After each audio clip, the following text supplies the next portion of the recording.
Halo guys, kembali lagi di Pucuk Explore ya. Kali ini kita gak explore sungai ataupun hutan, tapi kali ini dalam kesempatan kali ini gua bakalan bahas megatank yang sudah gua buat. Oke, dari yang pertama gua akan bahas dari ukuran tanknya. Untuk ukuran tank gua ini dengan dengan panjang itu 2 meter. Panjang 2 meter dan lebar 1 meter. Tingginya ini dari tinggi kacanya itu 1 meter, cuman ada yang ditanam kisaran 10 cm kurang lah, apa 5 cm sampai 10 cm yang gua tanam. Nah itu dari ukurannya. Terus dari yang kedua kita akan bahas tembok yang untuk megatank ini. Untuk temboknya gua buat dari bata putih atau batako ya. Jadi bata putih batako. Kenapa milih bata putih? Karena lebih murah dibanding bata merah tentunya. Terus juga karena ukuran bata putih lebih besar daripada bata merah, hal tersebut membuat proses pembuatannya lebih cepat teman-teman. Terus untuk bagian tembok kiri kanan belakang itu setelah pasang bata putih kita plester dan kita aci ya. Setelah kita aci, terus untuk yang di bawah juga, yang bagian dasar ini dicor, di plester, diaci.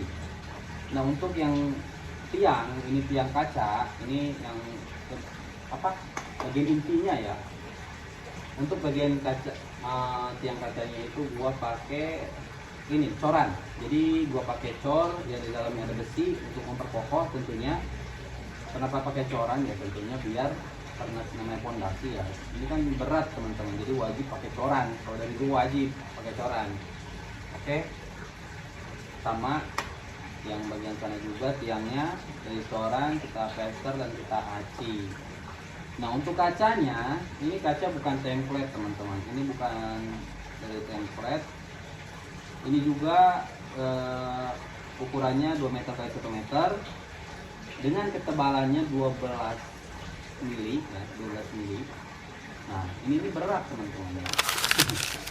Ini kaca berat dan gua saranin untuk teman-teman yang mau masang itu pakai 4 sampai 5 orang, jangan 3 orang apalagi 2 orang, karena ini berat. Di kaca itu berbahaya banget teman-teman. Oke. Nah untuk pemasangan kaca kita pasang ke beton dengan perekatnya itu semen yang dicampur dengan lem fox ya, lem fox. Takarannya disesuaikan aja, kita ya seperti biasa lah gitu kan, diaplikasikan. Terus di bagian dalam kita menggunakan bagian kaca ya, bagian kaca sudut-sudut kita menggunakan silikon. Nah itu dia teman-teman proses pemasangan kaca ya. Jadi emang segitu sulitnya karena, dan juga harus banyak orang yang memasangnya.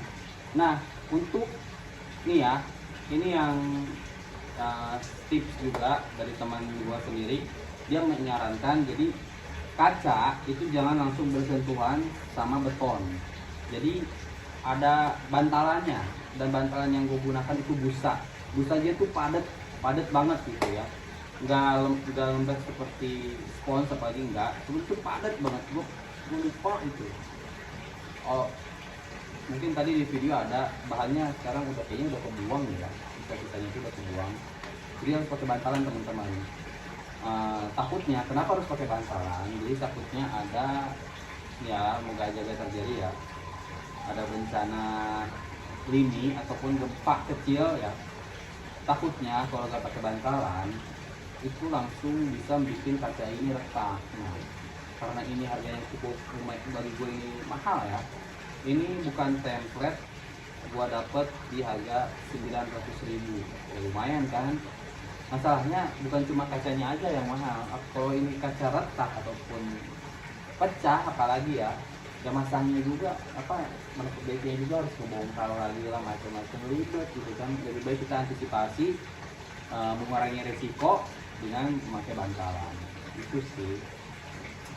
Terus untuk bagian dalam kolam, setelah kita plester dan kita aki, kita pakai waterproof. Gua menggunakan waterproof no drop dengan ukuran kurang lebih kayaknya 1 kilo. 1 kilo warna abu-abu itu harganya pokoknya yang kecil lah, yang kecil betul sekilo atau ada yang kecil aja, yang harganya 50.000 itu cukup buat ukuran segini. Untuk ukuran megatank 2 meter kali semeter itu cukup. Udah sih. Nah, ini sebenarnya gua pas mau masang kaca ini tuh sedikit keraguan teman-teman ya, karena ini kaca bukan template dan gua lihat di YouTube itu ukurannya gak nyampe 2 meter kali 1 meter, kebanyakan tuh 2 meter 1 meter 70 kali berapa 70 cm gitu kayak, gak nyampe full 2 meter kali 1 meter gitu. Jadi gua ragu, takutnya ini jebol ya. Itu gua udah nanya-nanya ke tukang akuarium, katanya ya mereka juga ragu-ragu lah gitu kan. Cuman gua dengan tekad yang bulat, asik gua pasang aja lah ya kan, moga aja untung-untungan ini nggak kenapa-napa. Dan finally asik finally ini ya kenapa-napa. Ini udah gua pasang hampir udah sebulan ini megatank jadi, dan tidak ada terjadi apa-apa, rembes gak ada, apalagi retak itu gak ada, alhamdulillah. Gak jebol juga, terus kacanya juga gak melengkung ya, jadi kayaknya kuat untuk ukuran 1 meter kali 2 meter itu masih worth it untuk kaca. Untuk kaca non template ya, template apa ya apa sih itulah intinya yang template ya gitu. Ya itu ya, jadi masih aman teman-teman selagi masang kacanya itu benar. Oke, untuk bagian kaca, tembok dan sisi kolam udah oke ya, mungkin gua bahas segitu. Nah selanjutnya di bagian filter. Nah teman-teman, untuk filternya ini di sebelah sini. Jadi filternya gua pakai bata merah yang bekas, bukan yang baru lumayan. Kita pakai yang bekas aja lah, selama masih bisa dipakai kita pakai gitu kan. Nah untuk filternya ini tingginya sama, tinggi dari tanah ya, tingginya sama kolam. Tapi untuk ke bawah itu gua gali lagi 30 cm teman-teman. Jadi kurang lebih desain filternya kurang lebih seperti ini ya. Nih gua tampilin. Nah kurang lebih seperti itu, teman-teman bisa jadi contoh. Cuma, nah ini cumanya teman-teman, ini filter belum bisa dipakai. Kenapa? Karena ini rembes. Nah, ini rembes karena di bagian ini sebelah sini ada penyangga besi untuk si media filternya. Nah di besi-besinya itu, di bagian sambungannya itu tuh terjadi namanya kerembesan ya, karena kurang rapat ataupun pengaciannya itu kurang afdol, kurang mantap gitu. Jadi gak rapi, karena gak rapi jadi gini lah.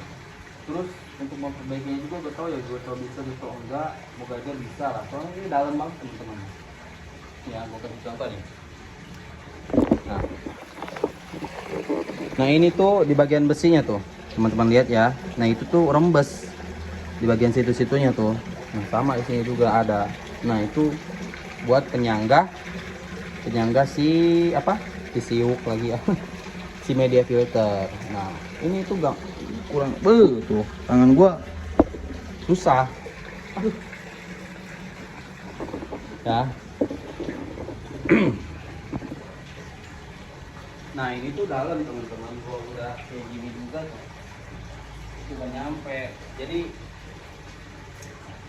Jadi ya susah-susah, semoga aja tukangnya bisa gitu ya. Ya bismillah aja biar filternya kepake dan airnya bisa lebih jernih daripada sekarang. Ini cuman pakai filter sederhana aja yang gua pasang di atas begini. Ini juga alhamdulillah lah, ikannya juga gak mabok ya.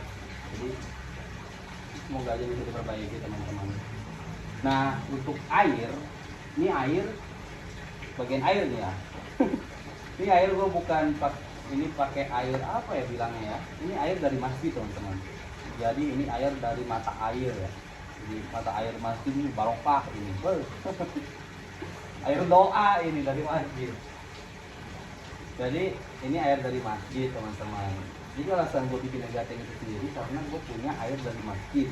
air dari mesin itu sendiri itu bukan gak pernah mati ya, jadi terus aja gitu nyala. Jadi mau kita matiin atau mau kita nyalain itu bayarnya sama teman-teman. Ini gua mau isi satu kolam lebar 1 hektar juga yang perlu diisi itu harganya masih segitu aja gitu. Contoh ini Maya, per bulannya 50.000, gua matiin nyalain, gua matiin maksudnya diirit-irit itu 50.000. Terus gua pakai airnya buat bikin kolam 1 hektar itu sama aja bayarnya 50.000. Jadi sayang kan kalau misalkan kita buang-buang, mending kita tampung jadi megateng gitu kan. Untuk air kayak gitu teman-teman. Tentu saja gua pakai garam juga biar basic lah itu ya, basic kita pakai garam ikan. Nah untuk ikan ini gua ikan belum mantap ikannya, masih hasil mancing ikannya kan. Ini ada sih, ada gurame padang ukuran ini seginilah gitu kan ya. Ada gurame padang, ada lohan, ada ikan mas, ada ikan koi sama sapu-sapu tentunya buat pembersih. Terus juga ada ikan arwana sama ikan regis hasil mancing. Jadi ikan regis itu satu keluarga sama, kalau yang nggak tahu ya, sama kayak tawes. Nah itu sama, masih satu keluarga, cuman besarnya ini segede gini atau 4 ramu lah yang besar ya. Terus sama ada ikan apa sih, gue lupa namanya tuh. Nah itu adalah ininya. Sama ada ikan palasak juga teman-teman. Ya mungkin segitu aja ya kita sharing-sharingnya, semoga bermanfaat buat teman-teman yang mau bikin megateng. Nah jadi teman-teman, inti yang mau gue sampaikan adalah dengan kaca yang dengan ukuran kaca 2 meter kali 1 meter dengan ketebalan 12 mili yang bukan template, apa sih template ya gitulah intinya. Ini masih kuat teman-teman untuk ukuran megateng 1 meter kali 2 meter dengan tinggi ini dari sini tuh 80 cm ya tinggi air, itu masih oke. Ya begitu aja sih kurang lebih ya, itu aja. Soalnya kegelisahan utama tuh dari si kacanya ini kuat atau enggak menahan tekanan dari air gitu. Ternyata kuat, jadi mantap. Oke, mungkin segitu aja teman-teman konten kali ini ya, semoga bermanfaat ya. Mungkin buat teman-teman yang mau bikin megateng atau satunya mau pakai template, lihat konten gua ternyata yang enggak template aja masih kuat, jadi semoga aja bermanfaat gitu kan. Ya semoga bermanfaat konten kali ini ya, kita sharing-sharing aja lah, soalnya gue juga masih pemula, saya juga masih pemula ya, ini gak terlalu banyak tahu lah ya, gak terlalu banyak tahu soal megateng. Oke, untuk sharing-sharing ataupun ada masukan silahkan aja di komen dulu teman-teman. Terima kasih, thank you.